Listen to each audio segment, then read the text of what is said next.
It is recorded.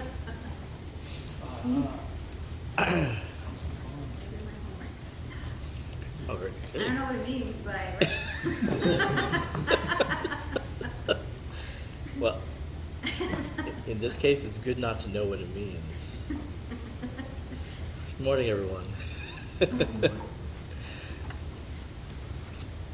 All right, case number 5, Seigan's cost of rice.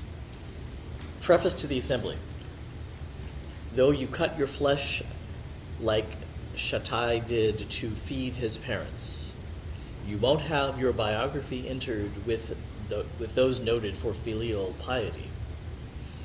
Though you try to crush Buddha like Devadatta did when he started a landslide, you won't be afraid of being struck by lightning. Having passed through the bramble thickets and walked through the fragrant forest, you'd better wait until the very end of the year. As of old, the beginning of spring is cold. Where is the Dharmakaya of Buddha? Main case. Attention. A monk called Seigan. A monk asked Seigan, what is the ultimate meaning of the Buddha Dharma? Seigan replied, what does rice cost in WaYu? Appreciatory verse. Peaceful governing has no special form. Rustic styles are utterly plain. They just drink together and sing folk songs. Why should they care about Shun's merits or Gyo's benevolence? So what's the cost of rice in WaYu? So the one thing that other religions offer that you won't find in Zen Buddhism, there are probably forms of Buddhism that do offer it, but Zen Buddhism does not, and that is certainty. People want something to believe in. They want to know that their sins are forgiven, there's a second coming, there's a heaven, there's a hell, there are all these devices in place to hang on to believe in. If that's what you're looking for, you will find none of it here. So how do you live your life without that kind of certainty? And that's what this monk was looking for. It's what Emperor Wu was trying to establish. He asked, what is the meaning of the holy truths? What is the ultimate meaning of the Buddha Dharma? And you'll find this question repeated over and over again. What is the meaning of Bodhidharma coming from the West? People want to hang their hat or hang their beliefs onto something. They want to hold on to some form of they want to concrete, something to die for. And that is what ultimately a lot of these very certain religions lead to, is that once you establish a position, you then have to defend it, because something's going to try and knock it off or get rid of it or kill it. How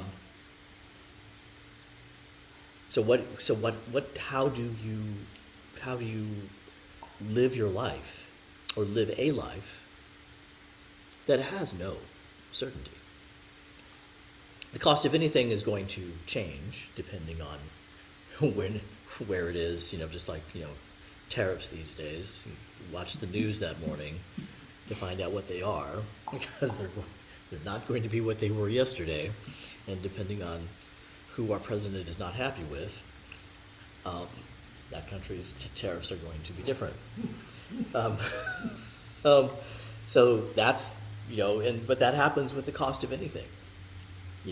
When there's a good harvest and there's lots of rice, price goes down, because first of all, they have to get rid of it. It's a bad harvest and rice is rare, the cost goes up. So if you're looking to concretize anything about what this practice is, or even anything about your life, that's very difficult to do. Because you're in this constant flow, in constant change. And the Buddha Dharma constantly flows and changes as you. It's not something with you, it's not something outside of you, it is you. It is your direct experience.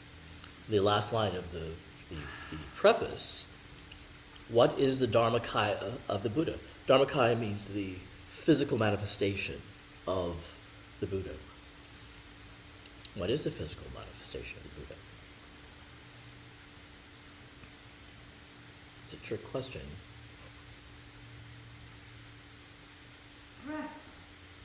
I'm answering it like I would answer a koan. It's your breath. Well, if you're answering like a koan, you wouldn't say anything, you would just breathe. I'm still a humble student. But it is you. It's your body. It's your functioning, your way of living in the world. It is nothing outside of you is the Buddha Dharma, is the Buddha. You're not separate from it. It is you.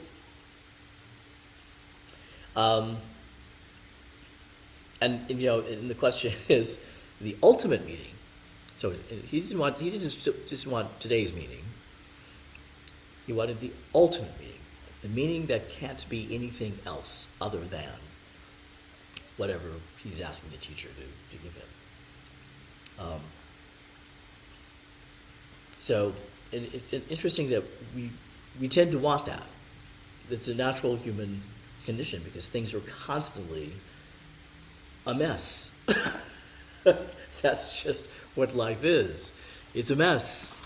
And we want something that's going to make it easier to deal with, make it aspirational. We want to get to this place where we are in peace and nirvana, and we don't have to deal with the mess. Well, unfortunately, the bad news is your job is to deal with the mess. And you are the mess. You're not separate from the mess. And that's the work. That's the practice. So I feel for the monk who's obviously earnestly going into, and Seigan was a very famous teacher at that time.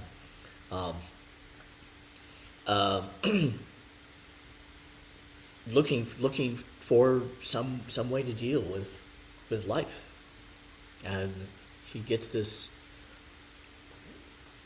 rather this response from his. Can you imagine? You're sitting there, you go in, and you're like, I need my life to be fixed. I need it to be better. I need it to be this. And cost of rice. What? This is what you give me? I guess just to, and it. Hopefully he got it. Hopefully he realizes, like, okay, and certainly there are many stories of people coming to the Buddha, with questions about, certainty. What is this?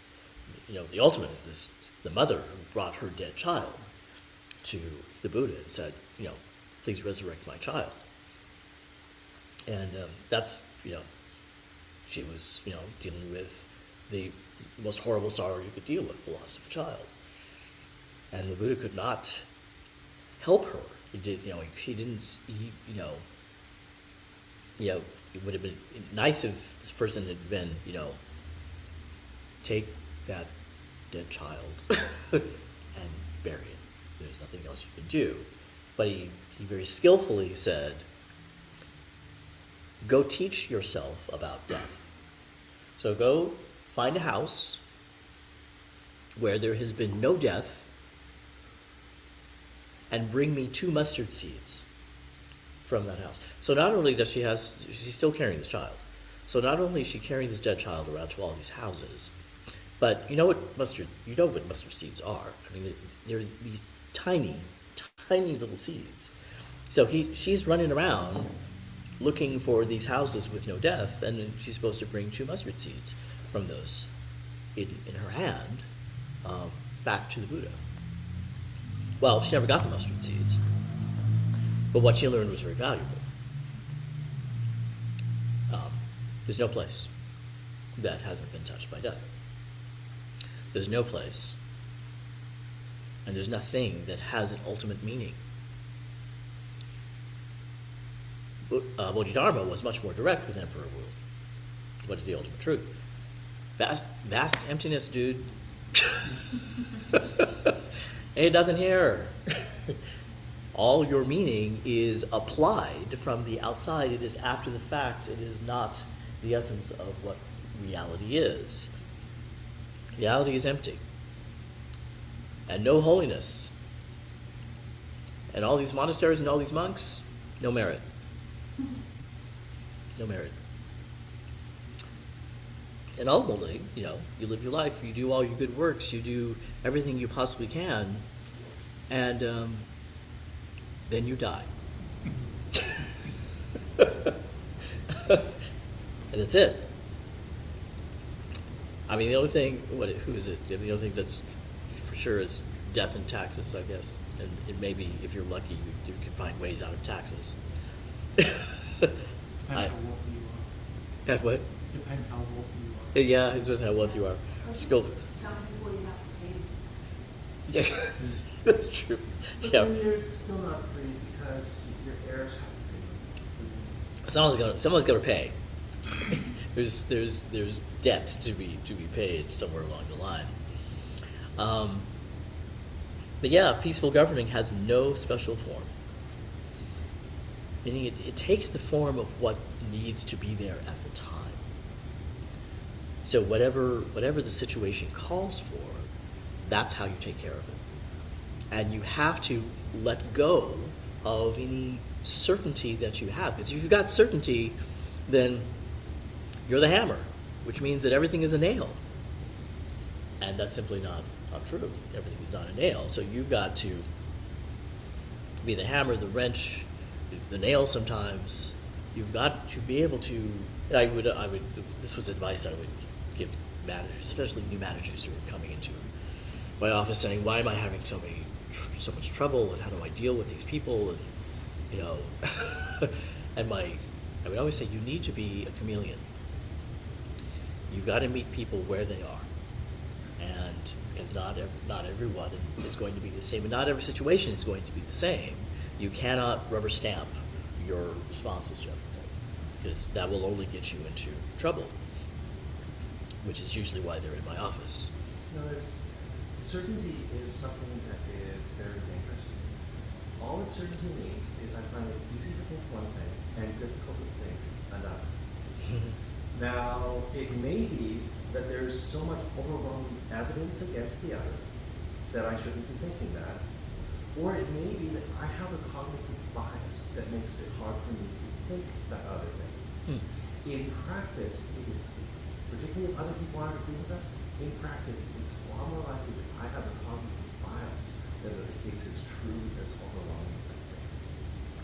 Certainty is a sign that I'm making a big mistake. Yeah. And nature is not biased in any particular way. Reality is not biased. Reality is just reality. It comes up as it comes up. And our job is to meet it. We all have our shadow sides, our unconscious biases. We were all raised in a particular culture, a particular milieu that have given us these biases, and they come back to haunt us. And they usually show up in things not working well.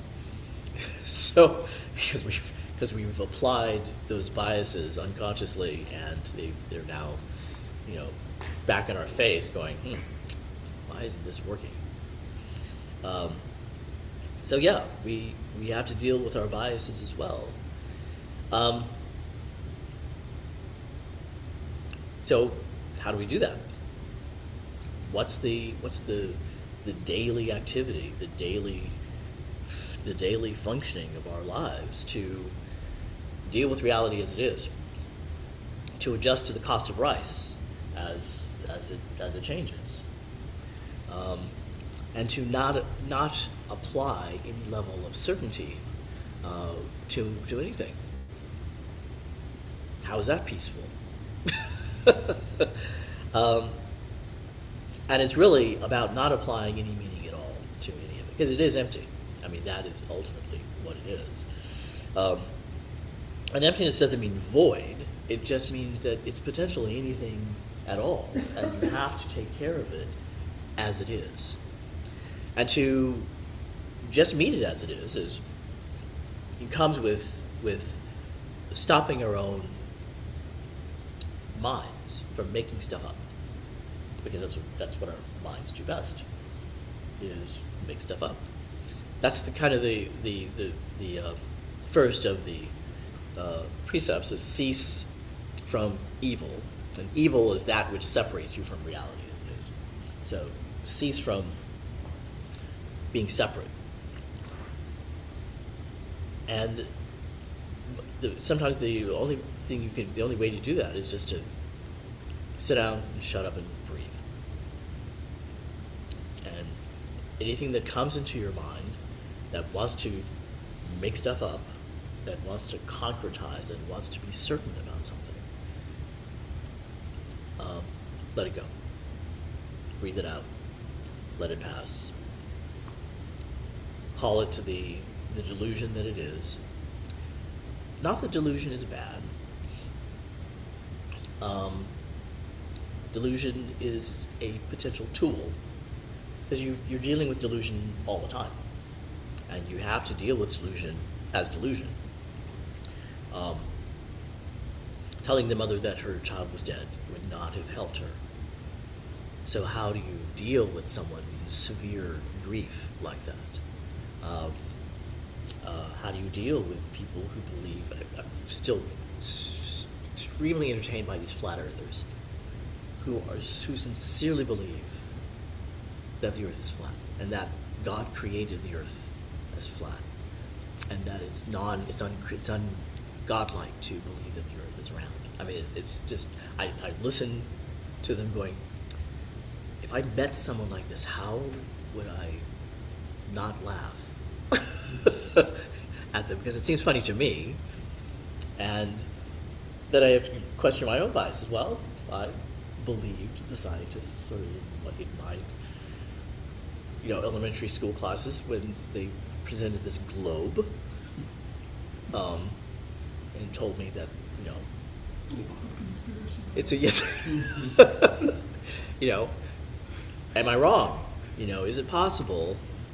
And is it possible for me, just like going into a movie or a theater production, there's this willing suspension of disbelief, and you let yourself just be part of the story.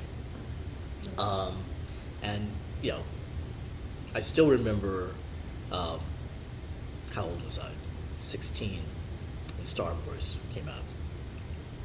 That jump to light speed was like, oh, that was so awesome. I was so there. Going back to flat Earth for a second. Yeah. You believe the teachers when they told you that the Earth is round. But if you're like me, you were also told that in the Middle Ages people thought the Earth was flat, and that turns out false. People in the Middle Ages knew very well the Earth was round.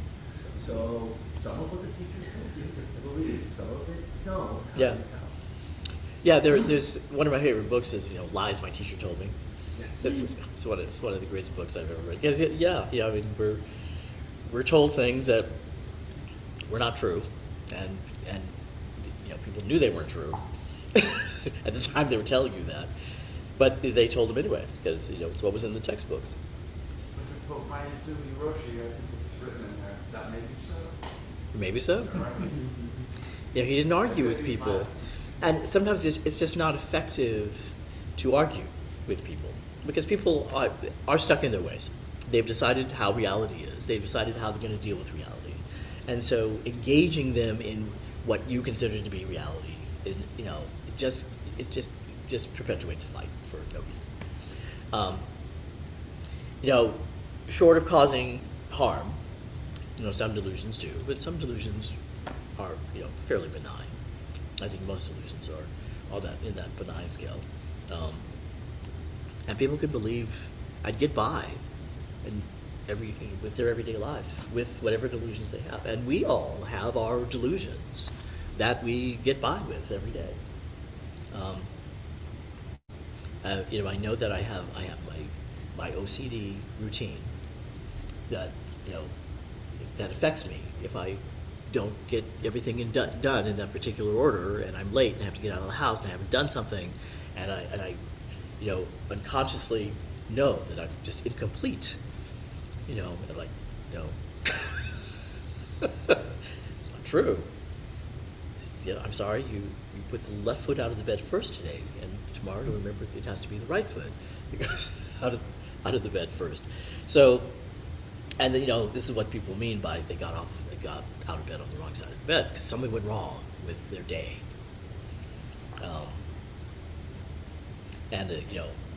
My first thought when I walked out the door was, "Oh, there's fog. What is this going to do to traffic?" Because I have to. What I didn't anticipate, because I always check the navigation to see which is the fastest way to get here, because there's always something between my house and here, and usually it takes me down the 605. But today it took me down the 405. I mean the 710 to the 405. So 5, because I live right off the 5, so it's 5 south, usually to the 605. But today it said take the 710 to the 405. Failed to tell me that the south exit on the 405 was closed. So, of course, I'm blaming the navigation as I'm having to find my way on the north side to get back around to the south side. Sounds like you want things to be in a certain way. Yes. No, Sounds like it, yes. I want there to be this ultimate truth about my morning. CarPlay won't do it. Nope. And so every time that happens, every time something goes wrong in my expectation of the day, it's like, oh, there it is, and I just smile. It's like, after all these years, once again my delusion has ruined my day. But on that example, because I had the same thing. Yeah. I was like, well, CarPlay knows, I mean, it's good. They know, yeah. Yeah, I mean, who am I to override CarPlay, right? But lately I've realized, you know what? That's not true. Yeah. And sometimes I do know a better, faster way than CarPlay is telling me. So Yeah. it's like, I think, the moral or the story, the line for this story is question and then do your best to figure it out. And sometimes it may be following CarPlay, sometimes it may not be following, but just do your best. That's all you can do. Yeah. Yeah. When And you take that better way, you're actually teaching it how to do that as well. That it learns all of our shortcuts. Oh, does it? yeah, I've noticed that about my car. It is because it always wants to take me to the on ramp that is farther from my house, but it happens to be the on ramp that's going the right direction because I have to go the wrong way to get to a closer on ramp. But now it will take me to that closer on ramp. Oh, really? So Yeah. it learned. It does. Because if you leave it on while you Yeah. Yeah. go while you're not doing what it says. Yeah. So Tesla gathers data. yeah. All your data. Oh yeah. They've got the I'll worry about that tomorrow. yeah. That's why Tesla's worth so much money. Yeah, Yes, but I wish Tesla would be able to figure out that where I park in my building is a specific spot and not some other part of the building. It knows the address and it thinks the location, but doesn't realize that my home had a specific parking lot. So you can complain about it, or you can take a moment to take your finger, move the pin, and save it as your home location. I have moved the pin and saved it and it set it back based on that bit. Yeah. Yeah, I tried. So the ultimate truth is, Tesla navigation. Well, that's true. So, all right. What's the cost of rice?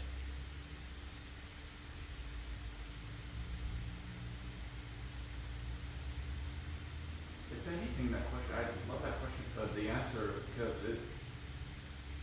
if I were given that answer, I find it very, I thought it was a good answer in the sense that it cuts off that mind stream for a second. It stops the person asking, you know, what is the ultimate, or I don't know what he is. Yeah, the ultimate meaning. Because I get caught up in that in my mind sometimes, and that would be, oh, what's the cost of pasta, or what's the cost of rice? It's a good way to just stop that mind thought stream for a second, at least. Now, what is the relevance of the place that's named? Cost of rice in None. There's none. It could be anywhere. Because I heard that, and immediately my brain popped the phrase price of tea in China, which famously used to be much lower than it was in England. Because you got travel all Yeah. So Yeah, and there might be a look. yeah, but the job of the lie is exactly what Sean is saying. The skill of the teacher in this dialogue is to get the student out of this mindset that there's an ultimate meaning to anything. Especially, you know, you're here. He's sitting at the largest Zen monastery in China at the time. I don't know, you know, how new this monk is. You know, why someone who had been studying Zen for any period of time would actually ask that question. I'm assuming he's new, that he's searching. He's just beginning his search, because everything in Zen is designed to what's the word I want? Deconstruct these ideas of truth, meaning, certainty. So it's what you do on the cushion every day. You deconstruct your ego self, because that's what shows up. And so you slowly take it apart. Bring your focus back to your sitting, back to your breath, back to your koan, and stay focused. Instead of getting caught up in all these the crazy questions, the ultimate truth, the certainty, how much money am I going to make today? It's how do I take care of this? What is this right here, right now? And how do I take care of it? And that's the only thing that's real.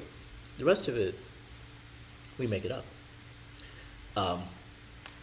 And all meaning is applied. All descriptions are after the fact, after the direct experience. How do I get to this? What is this?